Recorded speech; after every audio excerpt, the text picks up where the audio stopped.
Assalamualaikum warahmatullahi wabarakatuh. Alhamdulillah wassalatu wassalamu ala rasulillah wa ala alihi washabihi. Bismillahirrahmanirrahim.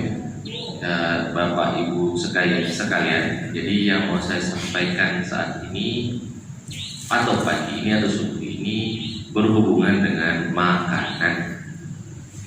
Kebetulan ini nggak sengaja pas mungkin seminggu, nggak sampai seminggu yang lalu ada teman kantor yang nanya, dia habis cek laboratorium fungsi ginjal namanya. Ngomongin ginjal juga rame ini beritanya ya. Fungsi ginjal dan fungsi hati. Nah, karena kebetulan waktu itu fungsi ginjalnya tinggi, tapi nggak tinggi amat, nggak dibilang sampai rusak ginjalnya belum, cuma tinggi. Nah, pahamin dulu bahwa ginjal itu normalnya angkanya tuh berapa nilainya, apa namanya. Dua yang paling sering namanya urea dan kreatinin.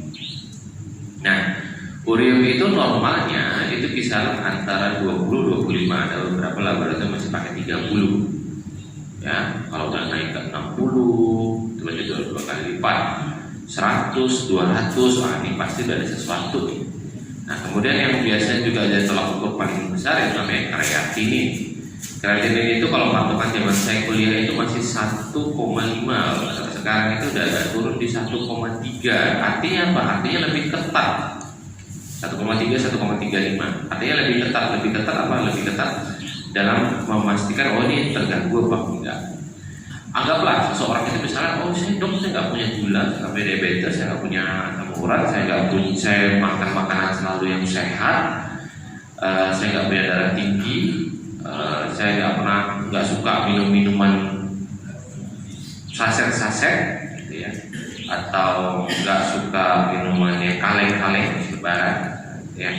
Jadi kok tiba-tiba fungsi ginjal saya agak tinggi, ureanya di atas 25, kreatininnya di atas 5. Ada juga namanya, kita lanjut ke fungsi hati ya, karena nanti makanannya hampir mirip, cuma ada paling 1-2 perbedaan di sini.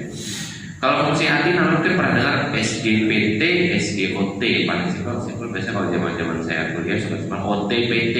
Kalau misalnya Bapak Ibu mungkin dengar istilah itu di poliklinik, di rumah sakit, atau mungkin lagi di Pospindu, atau mungkin lagi di UGD misalnya, namanya OTPT, itu fungsi hati. Itu fungsi hati itu bisa naik karena apa nih? Atau karena ada makanan-makanan tertentu nggak yang misalnya bisa menyebabkan diabetes. Saya kasih tahu makanan ini bukan berarti semua makanan nggak boleh ya. Biasanya ujung-ujung pasien juga bilang kayak gini, dok, jadi mau makan apa? Kayak gitu. Jadi mau makan apa? Ini nggak boleh, itu nggak boleh, itu nggak boleh. Bukan kayak gitu ya. Semuanya makanan pada dasarnya kalau kita sehat itu boleh, tapi tidak berlebihan paling kedua.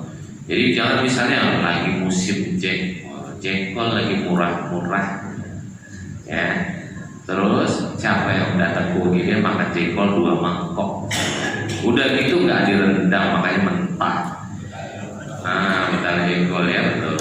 Jadi itu jengkol banyak loh datang itu dengan gangguan ginjal tuh. Ini nggak sengaja nyebut jengkol gitu, karena nggak ada di catatan saya ini ketemu jengkol ya, karena nggak ada penelitian jengkol di luar negeri itu nggak ada, tapi kenyataannya di lapangan itu jengkol. Pete alhamdulillah nggak pernah saya ketemu, atau belum, mudah-mudahan sih nggak juga ya, pete nikmat juga ya kan. Nah, tapi jengkol lagi musim jengkol, kalau lagi nggak musim ini biasanya sih nggak, kalau lagi musim jengkol makan ya mentah itu datang dengan gangguan ginjal. Pernah saya ketemu masih 20 tahunan laki-laki makan jengkol, ceritanya 2 baskom kecil segede gini, 1 baskom, bukan 2. Kreatininnya itu 5, bayangin 1,3 dia 5, jadi 4 kali lipat lebih. Cuma gara-gara jengkol. Saya bilang bukan berarti nggak boleh makan jengkol, makan aja. Oke, kemudian makanan apa lagi yang bikin beban ginjal jadi besar? Nah, kalau beban ginjal jadi besar itu sering kali saya bilang, kalau udah punya darah tinggi, yang rusak itu bukan obatnya, tapi darah tingginya. Lalu makanannya apa yang bikin darah tinggi paling cepat naik? Garam. Mesti garam.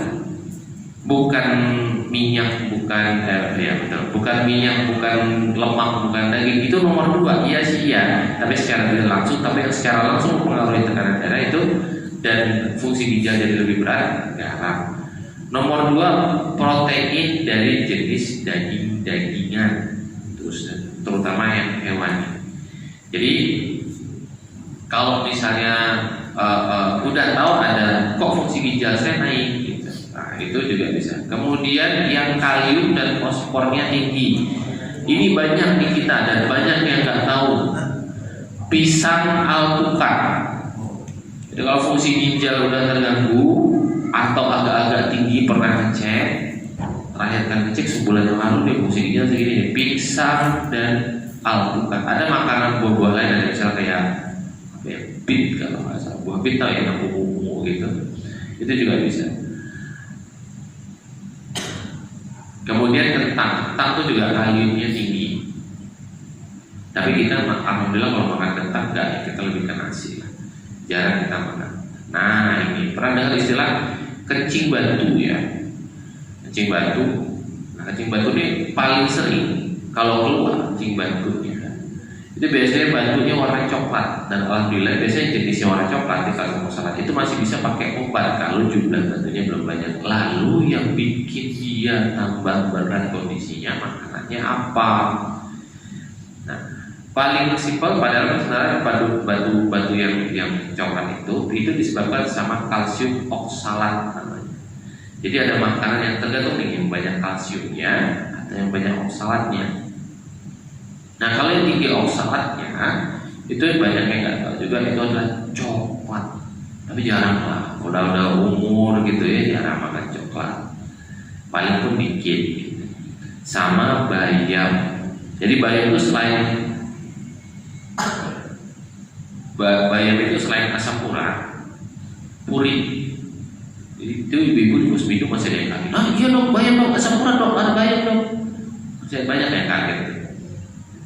Ada itu bayam itu asam urat juga. Itu juga tinggi oksalat. Jadi bisa membentuk kristal oksalat. Nah makanan lain kalau misalnya tinggi kalsium yang kita nggak tahu adalah makan ayam, kan nikmat tuh.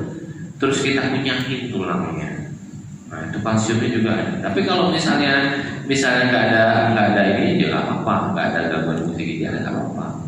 Ikan teri itu kalsiumnya tinggi loh. Kan kita makanin sama tulang-tulangnya. Ya, itu kalsium juga. Nah, kemudian ibu-ibu atau mbak-mbak biasanya juga kakak-kakak gitu yang ngerasa oh saya berat badannya tinggi, kemudian diet yang sangat ketat sampai nggak makan karbo sama sekali, karbohidrat itu ya nasi, mie, kentang, jagung, satu lagi apa? Tepung, nah itu ya.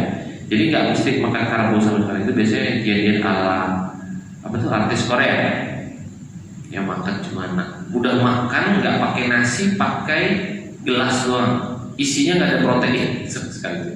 Itu ekstrem banget itu memang. Itu hati-hati. Kalau ada fungsi ginjal itu bisa terganggu dulu.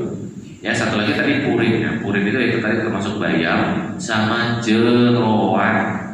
Jeroan itu 2 sekaligus ngegas kalau naikin. Asam urat juga naik, kolesterol juga bisa naik karena rata-rata olahan jeroan itu juga berminyak. Ya, kalau seafood ada yang bikin asam urat juga tinggi, itu juga bisa mengganggu fungsi ginjal. Sarden dan makarel, mau dia segar, mau dia beku, mau dia kaleng.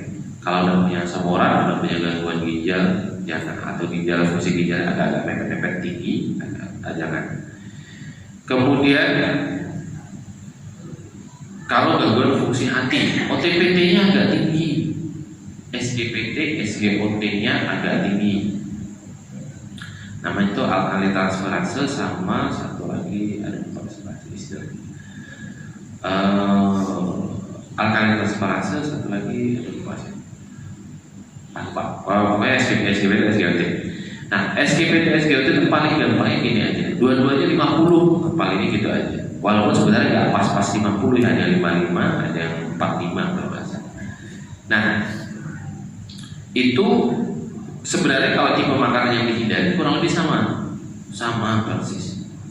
Cuma bedanya adalah lemak trans namanya. Nah, lemak trans ini sebenarnya banyak juga di minyak kelapa sawit yang dipakai lebih dari satu kali, lebih dari 2 kali.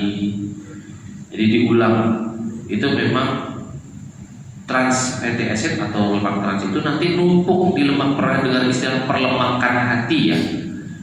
Nah, yang paling cepat nomor 1 itu trans fatty acid. Jadi minyak dipakai berulang, margarin yang overcook. Jadi misalnya masak pakai margarin tapi dia terlalu matang lah kayak gitu, atau mungkin malah hampir gosong misalnya itu. Nah, itu juga bisa. Jadi makanan-makanan gorengan, kemudian produk cepat saji yang mungkin kayak ayam goreng tepung lah, sebutlah kayak gitu ya, saya sebut merek lah ya.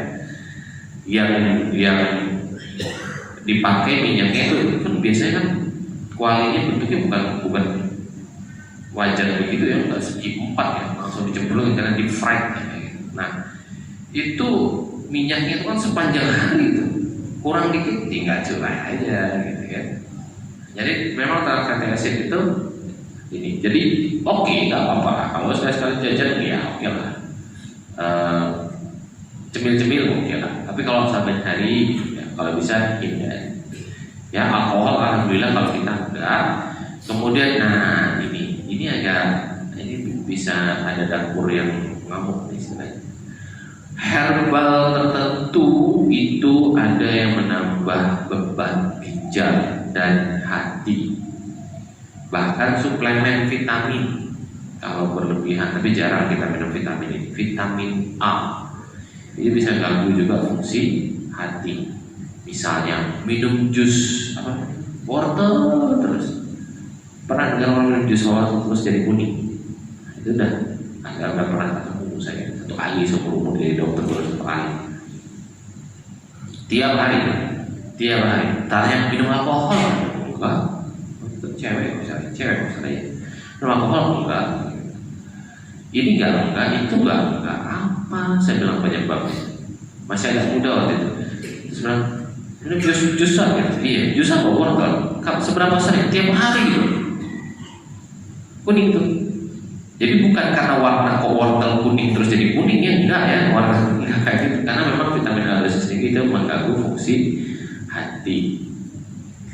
Jadi kalau herbal itu tadi suplemen. Kalau herbal itu kan bagus dong, kan alami. Enggak kalau alami merusak atau pernah berkali-kali saya bilang, saya punya quotes on quotes ya. Atau istilahnya ini cuma istilah yang saya temukan sendiri juga. Pengalaman juga dari lapangan. Semua obat itu adalah racun, tapi kenapa disebut sebagai obat? Karena dosisnya tepat. Mau dia obat apapun, mau cuma sekedar paracetamol di warung, kalau minumnya 8 biji sekaligus, masalah udah rusak badannya, rusak kan? Daun ini, daun itu, kita nggak tahu takarannya. Terus minum segini segitu nggak tahu takarannya, nggak baca, main cuma kira-kira aja, nggak nanya sama yang paham. Bisa rusak nggak? Bisa, sama aja. Contohnya apa yang bikin beban organ apa tadi namanya, hati terutama ya, yang bikin dia beban hati makin tinggi. Nah, ibu-ibu biasanya teh hijau, hati-hati ya. Teh hijau, ekstrak teh hijau tertentu itu bisa mengganggu fungsi hati lebih berat, bukan rusak langsung, enggak ya, enggak kayak gitu ya. Enggak. Pernah dengar angka? Nah ya, yang minumannya merah, kayak beras warna merah gitu, kalau misalnya direbus jadi orange kayak gitu, orange kemerahan. Nah, itu kalau bahasa angka buat apa ya? Demam berdarah ya? Lupa saya, demam berdarah ya? Ya, demam berdarah. Suka diminum. Saya nggak tahu tuh ilmunya dari mana itu. Botol angka itu buat apa sebenarnya? Turunin kolesterol bagus. Sebenarnya turunin kolesterol bagus. Tapi angka untuk dan tinggi untuk trombosit katanya. Entah dari mana itu, entah dari mana saya. Karena bukti ilmiahnya itu memang tidak ada. Tapi rata-rata biasanya saya bilang sama orang tua pasien, lihat labnya dulu ya Pak Bu. Gitu. Kalau fungsi-fungsi ininya tuh baik-baik semayalah daripada nggak minum, daripada saya bilang ya udah minum deh. Gitu. Karena kadang susah juga ngasih tahu. Tapi sebenarnya apa air putih pun nggak apa-apa karena memang kunci dari DB itu mengamankan cairan di pembuluh darah, makanya infus dan minum, infus terutama. Ya, dulu sempat ngetren Pinang. Ya, dulu pernah sempat Pinang itu juga fungsi hati bisa terganggu. Kalau sekarang itu apa tuh yang buat dia? Masalah kemarin sempat ketemu saya. Asam apa gitu? Asam gelugur, kan? Tahu nggak asam gelugur? Dia bentuknya kayak manggis tapi warna hijau gitu. Itu biasa buat diet. Apa ya waktu itu pernah saya melihat di mana? Itu dijual kan pil-pilan itu, hati-hati ya. Ingat saya bilang, kalau dosisnya tahu dan terukur, oke nggak apa-apa. Kalau nggak terukur jangan. Lalu apa dong yang kira-kira mungkin bikin fungsi hati, fungsi ginjal lebih bagus sekarang makanannya? Makanannya bikin dia lebih sehat, ya. Yang bikin dia, saya nggak bahas semuanya karena banyak ya. Yang bikin dia lebih sehat, misalnya terutama fungsi ginjal. Simpelnya semuanya makanan Indonesia sebenarnya. Jahe, kunyit juga berlebihan juga kalau itu nggak bagus ya. Hati-hati. Bawang putih, delima. Ini bapak-bapak yang udah masuk ke 50 tahunan ke atas, belum 60 ya, itu agak-agak warning. Prostat, delima tuh bagus buat prostat dan ginjal. Ya, sekarang nyari delima kayaknya agak lebih gampangnya dibandingin dulu ya. Kebanyakan biasanya minum kemasan-kemasan gitu. Sekarang buah delima tuh gampang. Buah delima, buahnya surga ya, kalau nggak salah ya. Nah, termasuk anggur dan delima itu terbaik ya. Buah delima. Jadi itu bagus ya. Kemarin beberapa bulan lalu saya juga baru dapat tuh pas, nggak tahu kayaknya sih imporan Cina kayaknya. Itu bagus banget kualitasnya. Gede banget, lebih gede daripada tinju saya. Tinju saya mah kecil. Itu bagus ya buat fungsi ginjal. Kalau untuk liver, hati apa ini sudah lumayan terkenal, bahkan sudah banyak pil-pilnya. Temulawak itu bagus untuk hati. Yang lain banyak. Nantilah kita bahas kalau yang lain-lain. Yang gampang dicari yang paling sering dibahas saja. Temulawak. Cuma masalahnya adalah kalau makan temulawak, nafsu makannya ngegas, pasti ngegas. Sedangkan membatasi jenis diet. Nah, jadi mau pinter-pinter temulawak itu. Apa minum yang segelas langsung? Udah minum gelas es teh manis tingginya segini gitu ya, luar biasa. Tuh gelasnya kayak zaman Suem dulu tuh ya, almarhum. Yang gelas kopi orang Betawi gede banget ya, isinya segitu penuh langsung habis sehari ya, berlebihan. Bagus tuh. Kalau temulawak saya agak banyak pun masih aman, cuma memang kalau banyak nafsu makan ngegas, masuk kenceng nafsu makan. Ibu-ibu biasanya suka minum beras kencur dan kunyit asam, itu bagus kok buat organ kita. Jadi sekali-sekali kalau misalnya minum jamu-jamu kita itu bagus. Kasih bilang saya tidak anti herbal apa? Enggak anti, cuma berhati-hatilah. Saya bilang kalau sudah berlebihan pasti jadi masalah. Kurang lebih kayak gitu ya. Itu aja. Kalau mau pertanyaan di luar dari materi nggak apa-apa. Monggo kita masuk ke sesi tanya jawab. Oke, terima kasih. Itu tadi seputar kesehatan yang dibahas itu mengenai pola makan yang sehat yang berefek kepada jantung dan ginjal.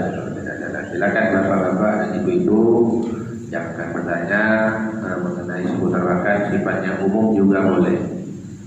Sedikit pertanyaan ini dulu, banyak. Pertama, ya kebetulan juga kami ini kan lagi proses makanan nih, MPG itu dok.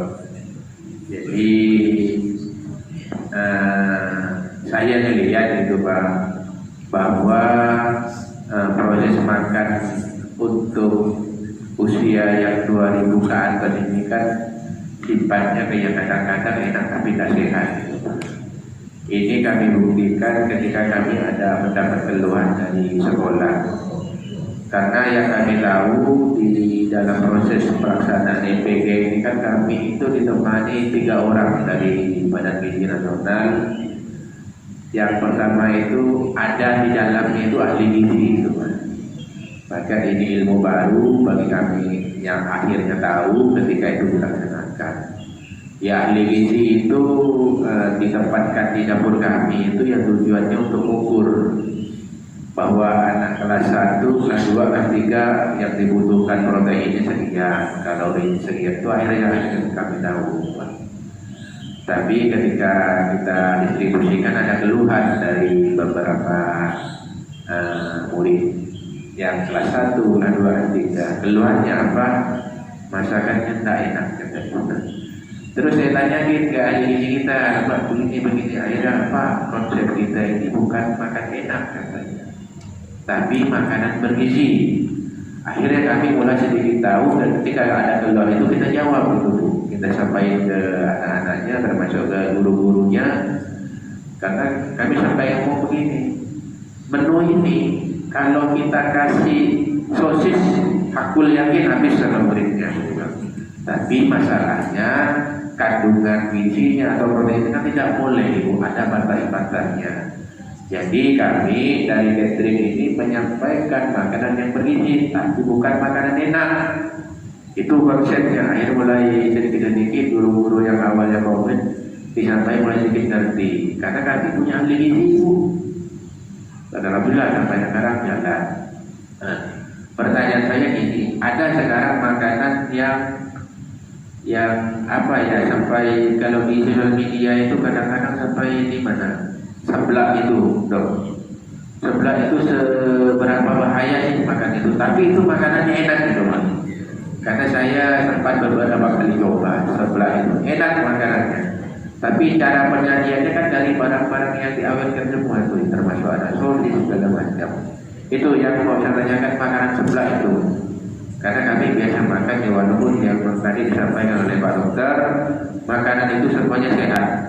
Kalau tidak berlebih-lebihan, akan menjadi tidak sehat apabila yang dimakan itu saja, itu Pak. Karena hasil yang kami lihat di beberapa sosial media, efek dari sebelah itu ya ke ginjal, cuci darah, itu kan. Ya memang pada saat ini ramai mengenai itu. Jadi kita tanyakan lagi kepada dokter seberapa bahaya kan kita makan sebelah itu. Itu aja pertanyaan dari kami. Terima kasih, Pak Dokter. Bismillah. Baik, terima kasih Pak. Jadi konsep untuk sehat sama enak itu memang bertolak belakang sih ya kadang-kadang. Kalau mau nyari titik tengahnya susah. Walaupun bisa, tapi susah. Paling contoh misalnya titik tengahnya nggak ketemu-temu dari zaman dahulu kala. Micin. Orang bule itu paling nggak mau micin karena dia takut namanya kandungan glutamat. Buat mereka itu orang Caucasian, itu orang-orang Eropa, keturunan Eropa. Kalau ketemu glutamat itu apa namanya pusing buat mereka. Lalu sempat dibilang, oh bikin kanker otak segala macam. Itu orang Cina pinter-pinter semua sekarang lihatnya. Makanan micin juga, kayak gitu. Makanan Asia kita makan micin misalnya. Jadi nyari titik tengahnya itu memang agak susah. Kemudian kalau misalnya bilang, oh ya makanan Indonesia begini dan begitu, tinggi ini dan begitu, kembali lagi pasti tetap berlebihan apa enggak? Terus-terusan apa enggak? Kalau untuk sebelah tadi banyak, sebelah itu kalorinya tuh karbonya juga tinggi sebenarnya. Karbonya tinggi karena itu kerupuk yang ya kadang-kadang masih belum matang ya, tapi bukan digoreng tapi direbus gitu kan. kemudian makanan olahan, kemudian dipakai telur, bumbunya luar biasa enak. Yang saum sorry ya, mungkin ada yang saum nanti malah ngeliur-liur mulutnya ngebayangin sebel. Pedesnya ya nggak ngotak ya, ini mohon maaf bahasanya. Pakai level 1 sampai 100 nggak tahu lah. Super apa segala macam, pakai bahasanya bahkan yang tidak santun, bahkan di dalam Islam itu pakai level neraka, level ya Allah. Ngapalah pakai neraka ya? Macam tak ada yang lebih cantik. Jadi berlebihan di pedasnya iya, karbonya iya. Nah, kalau soal apakah bisa sampai tadi bisa merusak ginjal atau enggak, memang itu balik lagi ke kualitasnya. Kita kan nggak tahu nih kualitas kerupuknya pakai pengawetnya apa enggak, formalin nggak waktu dibikin. Walaupun kayak kebanyakan kerupuk sih saya rasa enggak pada formalin, karena menambah biaya produksi juga itu pasti. Karena kerupuk itu kan makanan kering itu biasanya memang tahan disimpan lama, pasti tahan disimpan lama. Lebih ke karbonya yang tinggi, proteinnya juga tinggi, karena biasanya telurnya bisa 2 ya, bisa 2 karena memang agak kental kan kuahnya itu. Kuahnya juga pakai tepung apa namanya, maizena ya, maizena, karbo lagi gitu kan, karbo lagi gitu. Nah, kalau menemukan titik temu antara enak sama sehat itu susah. Yang paling gampang ngecilin porsi aja, sama frekuensi tidak terlalu berlebihan, itu aja. Gitu. Ngecilin porsi aja. Karena pengen jajan oke lah sekali-sekali ya. Tahu batas diri. Memang biasanya yang suka berlebihan itu yang anak-anak muda. Kalau pedes banyak juga sih datang ke praktek saya, ke poli saya kadang-kadang, dok habis makan seblak dok, nggak apa-apa makan seblak, tapi cabenya segitu dong. Nah itu, gitu, itu yang bikin rusak sih ya. Kalau misalnya itu, terutama nomor 1 pasti lambung dulu. Kalau udah, oke, kurang lebih kayak gitu ya Pak ya. Nah, mau silakan. Oke, silakan. Ini Pak Rudi tidur. Silakan Pak Rudi tidur yang mau bertanya. Assalamualaikum warahmatullahi wabarakatuh. Ini mumpung gratis kan Pak Tuhan, ini kan masalah kesehatan. Sudah yang gratis berarti. Ini Pak Dokter, saya ingin menanyakan masalah cara kita, di mana kita mengukur apa normal daya ginjal kita sama kadar apa normal tidak hati kita, Pak, di lab apa langsung yang di pos itu kan tidak mungkin kan. Nah, dan yang kedua biaya biasa normalnya berapa kalau kita mengecek hal-hal tersebut. Terima kasih Pak. Baik, terima kasih. Jadi kalau fungsi ginjal, fungsi hati biasanya memang ke rumah sakit, biasanya di puskesmas juga nggak ada. Sayangnya kalau untuk kita, saya nggak tahu kalau untuk daerah Jabodetabek, karena mereka puskesmasnya mereka udah cek. Kita mudah-mudahan nanti sampai ke titik ke sana dalam waktu yang tidak lama, mudah-mudahan. Nah, sampai berapa angkanya? Kayak tadi saya bilang, kalau urium itu di sekitaran 20 atau 30 itu normal, paling tinggi ya. Kita nggak usah mikirin paling rendah, karena biasanya paling tinggi itu urium. Kemudian namanya kreatinin, itu ada 1,3 sampai 1,5 tergantung labnya, biasanya patokannya suka beda-beda. Ya, jadi kalau sudah nyentuh saya 1,45 gitu. Belum rusak, belum sampai terganggu tuh. Cuma pintar-pintar aja kayak makannya kayak tadi saya sampaikan. Uriumnya 60 loh. Biasa kalau urium udah terganggu banget bisa ratusan ya, kayak gitu. Mulailah jaga makannya. Biasanya ngeceknya berapa dong harganya, penting juga ya biasanya. Biasanya kisarannya kalau di rumah sakit negeri murah. Biasanya kisaran antara 50 ribuan sampai 70 ribuan itu untuk urium tadi. Tapi kalau ke lab swasta ya agak lebih mahal, pastinya bisa sampai 2 kali lipat bisa saja. Atau rumah sakit yang private dan swasta itu bisa saja 2 kali lipat saja. Kemudian untuk fungsi hati namanya SGPT, SGOT tadi, yang ada yang lain namanya gamma GT, apalagi, gitu. Nah itu kalau SGPT, SGOT itu paling sering. Oh ya, bilirubin juga untuk bedu itu berhubungan dengan bedu ya, berhubungan dengan hati. Jadi kalau SGPT, SGOT itu paling gampang. Sebenarnya itu beda patokannya antara SGPT dan SGWT itu beda. Paling gampang 50 udah ditanya dua-duanya. Gitu. 50 SGPT SGWT. Gak usah dihafalin yang satu 45, satunya 55, pusing. Dan 50 ya buat kita ngapalin awam misalnya gitu udah 50. Lebih dari 50 pasti terganggu. Begitu agak tinggi jangan panik dulu.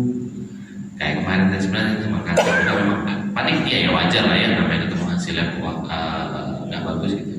Begitu lihatnya, loh ini urium saya 60 nih gimana nih, dibilang gitu. Kreatinnya 1,5 nggak pas banget 1,5. Harus ngapain nih?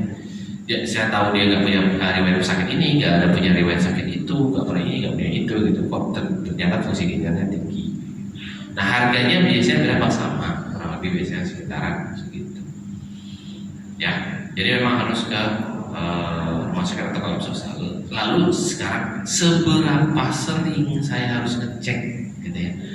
Kalau udah masuk lansia minimal 1 kali ngecek dulu. Pas masuk lansianya 60 itu udah masuk tuh, cek deh. Kalau belum masuk lansia nggak ada keluhan sakit, setahun sekali ya udah bagus banget. Setahun kali saja sudah bagus banget. Ya, kayak gitu. Kalau mau agak lebih jarang daripada itu, fungsi ginjal, fungsi hati ya pasti nggak apa-apa. Sehat dan tidak ada riwayat. Sekarang kalau ada riwayat penyakit, misalnya ginjal atau pernah sakit kuning, kayak sakit kuning semuanya kayak gitu. Sakit kuning ini kan banyak jenisnya nih penyebabnya. Itu lebih sering frekuensinya pasti. Tergantung apa penyakitnya, berapa derajat sakitnya. Nanya dokter kalau itu ya lebih detailnya nanya, karena itu spesifik individu banget. Jadi nggak bisa disamaratakan, nggak bisa. Kurang lebih kayak gitu kan Pak ya. Ya, udah dibayar ya Pak. Mungkin ada dua ibu ini, Ibu Sobari mau tanya nih. Ini keluar dari tema. Jadi saya ingin bertanya tentang keluhan keringat yang berlebih Pak. Biasanya di telapak tangan ini sama telapak kaki. Nah apa tuh kata dengar-dengar katanya ada itu keindikasi jantung. Nah apakah itu benar? Terus ada solusinya nggak Pak untuk mengurangi keringat yang berlebih gitu? Terima kasih Pak Dokter, itu saja. Jadi namanya hiperhidrosis. Jadi produksi keringat berlebihan di tempat yang harusnya tidak keluar kelenjar keringat berlebihan. Saya kasih simpelnya gampangnya gini, telapak tangan dan punggung tangan. Ya. Punggung tangan itu kelenjar keringatnya lebih banyak daripada telapak tangan. Makanya telapak tangan juga, apalagi kalau misalnya pekerja berat ya fisiknya itu telapak tangannya juga tebal. Nah gitu, itu pasti kelenjar keringatnya sedikit. Nah kalau punggung tangan pasti keringatnya lebih banyak. Sama kayak bagian tubuh misalnya, kita kening di sini keringatnya lebih banyak, di punggung lebih banyak, atau sekitar perut, sekitar ulu hati biasanya keringat juga lebih banyak. Gitu ya, itu sama bagian tubuh.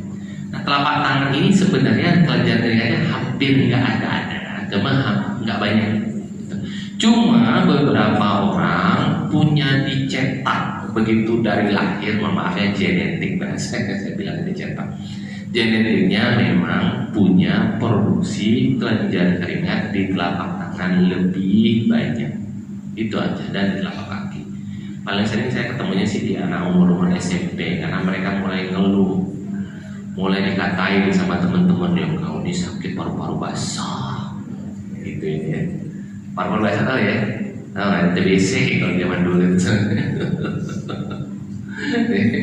Jadi disalah-salahin, aku nggak mau dekat kau, tak mau kawan sama kau, kasihan itu. Ya saya bilang sama-sama anak-anak, saya bilang gitu, temanmu teman yang buruk sebenarnya gitu. Nggak usah temenan lagi sama orang kayak gitu. Jadi ya harus berilmu ya. Jadi kalau berteman juga harus berilmu, jangan main ngecap aja anak orang begini-begitu enggak. Jadi nggak apa-apa Bu, nggak apa-apa. Lalu sekarang solusinya gimana? Dok pakai minum obat apa? Nggak ada, setahu saya sih kalau obat-obatan. Jadi kalau dari dokter SPKK, spesialis kesehatan dan kelamin, atau dokter-dokter kecantikan misalnya gitu ya, itu pernah saya dengar disuntikan botox Tahu ya, titik botox biasanya suka di dahi ya, artis ya. Kalau zaman sekarang botox sudah agak kurang, kebanyakan facelift. Nah itu disuntikkan sih, cuma itu nggak bertahan lama, paling 1-2 tahun suntik lagi. Botox itu dok kelenjar keringat. Kenapa disuntikkan telapak tangan bisa mengurangi produksi kelenjar keringat? Memang bisa. Jadi botox itu sebenarnya kan toksin, racun, kayak gitu. Jadi karena kelenjar keringat itu punya otot juga, otot polos namanya, dia mengurangi mengurangi fungsi dari kelenjar otot polos itu tadi. Jadinya nggak keluar lebih banyak keringatnya gitu. Jadi nggak apa-apa. Solusi jangka pendek kayak gimana? Sapu tangan, tisu, itu aja. Nggak ada yang lain. Ya gitu. Memang kalau lagi kerja nulis kata-kata basah banjir gitu ya. Megangin kertasnya, megangin komputernya segala macam. Dan pakai sapu tangan atau itu aja. Ya, kalau mau botox lumayan tuh, kan hitungnya per sentimeter bu. Saya kurang tahu harganya sekarang. Oke, kalau itu kayak gitu ya. Oke, itu jawabannya Ibu. Artinya aman Ibu, cukup dengan sapu tangan dan itu aja. Pak Subari dengan khawatir ya. Ada lagi yang mau ditanyakan? Pak Haji Marani Ibu bertanya ya. Assalamualaikum warahmatullahi wabarakatuh.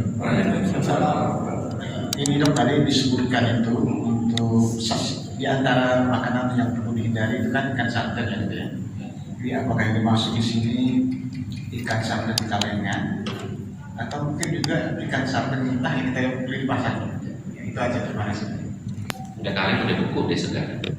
Semuanya hindari. Karena masalahnya tuh di daging sarden ya, bukan apa olahannya. Ya gitu. Jadi memang sarden itu sama makarel satu lagi. Karena kalau kita beli kalengan, ya makanan kalengan itu kan ada dua ya. Bisa ada sarden dan makarel ya. Kalau makarel di pasar itu bisa ada jarang. Sarden lebih sering ada akhir-akhir ini. Itu memang kalau bisa dihindari kalau memang sudah punya asam urat, sudah punya fungsi ginjal terganggu. Karena memang dia kadang purin namanya, purin penting. Karena purin itu nanti begitu masuk ke tubuh dirubah jadi kristal asam urat. Jadi makanan itu bukan langsung jadi asam urat, enggak. Yang kita makan itu bukan asam urat, enggak. Asam urat itu produksi di dalam. Jadi namanya purin. Jadi ibaratnya itu kayak bahan bakunya yang menyebabkan dia tinggi, kurang lebih kayak gitu. Ya masih bisa lagi.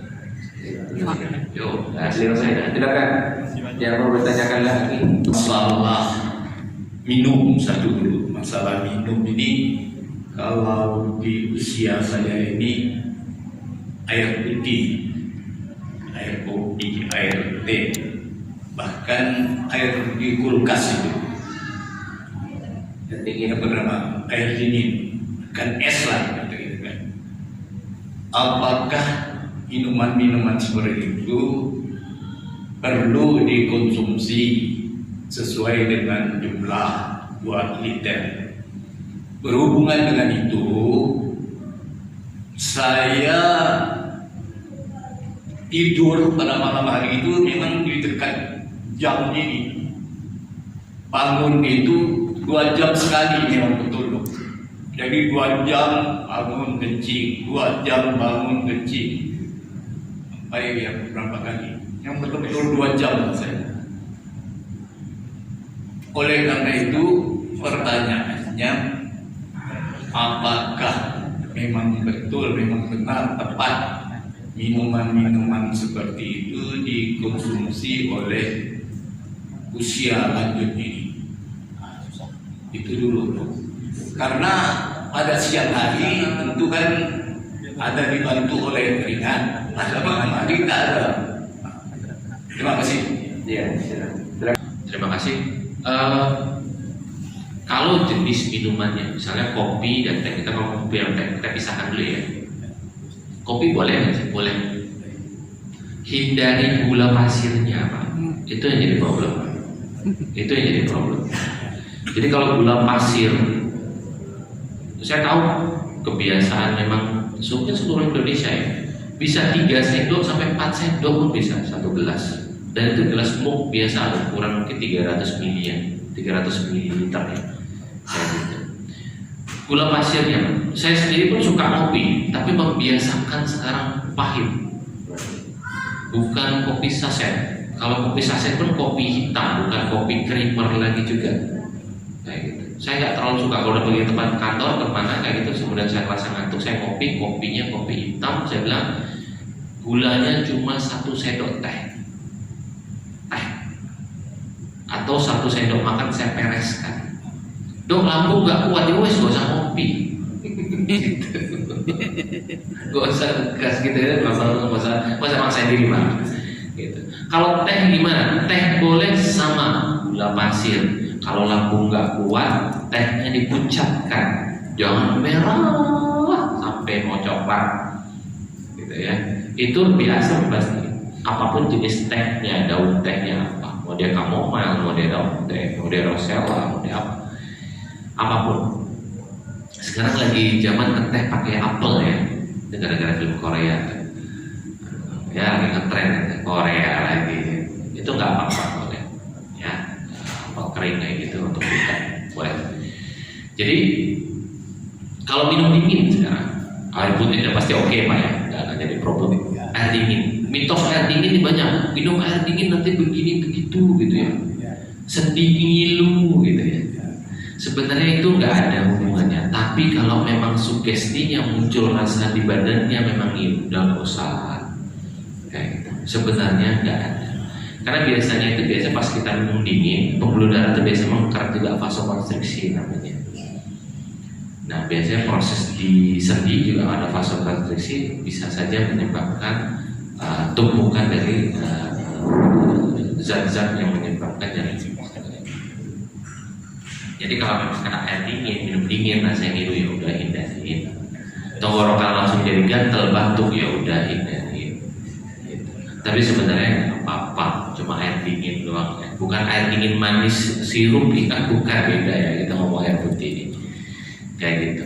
Nah kemudian kalau dok, apakah dari makan minum dari 4 jenis segala macam itu kemudian bikin kencing malam saya jadi agak lebih sering? Kalau seusia laki-laki 60 tahun ke atas, pertimbangannya 2 paling sering. Ada prostat ya, satu itu. Prostatnya membesar ya. Karena kalau prostatnya membesar, itu biasanya memang kencing akan lebih sering. Pagi ke siang akan lebih sering. Karena berarti kencingnya tuh keluarnya bisa lancar tapi rasanya nggak tuntas, lancar tapi nggak tuntas, atau bahkan sampai nggak lancar. Ya, kalau gula lancar dan banyak dan sering, lancar dan banyak dan sering sampai ganggu tidur. Masih enak kalau masih bisa tidur lagi gitu ya Pak ya. Kadang-kadang kalau kebangun nggak bisa tidur lagi, itu yang jadi problem. Jadi 2 hal itu harus diatasi. Mengatasinya cari tahu dulu masalahnya ada apa tidak. Memang ada gula enggak? Memang ada prostat enggak? Gula dengan cek darah, gula darah puasa, gula darah tidak puasa, atau HbA1c yang sering sekali saya ulang. Ya, karena gula yang tinggi dalam darah bikin kencing-kencing. Ya, sama prostat. Kalau prostat memang harus USG, bukan ronsennya USG. Kayak kita USG, karena USG itu nanti bisa diukur volume prostatnya benar.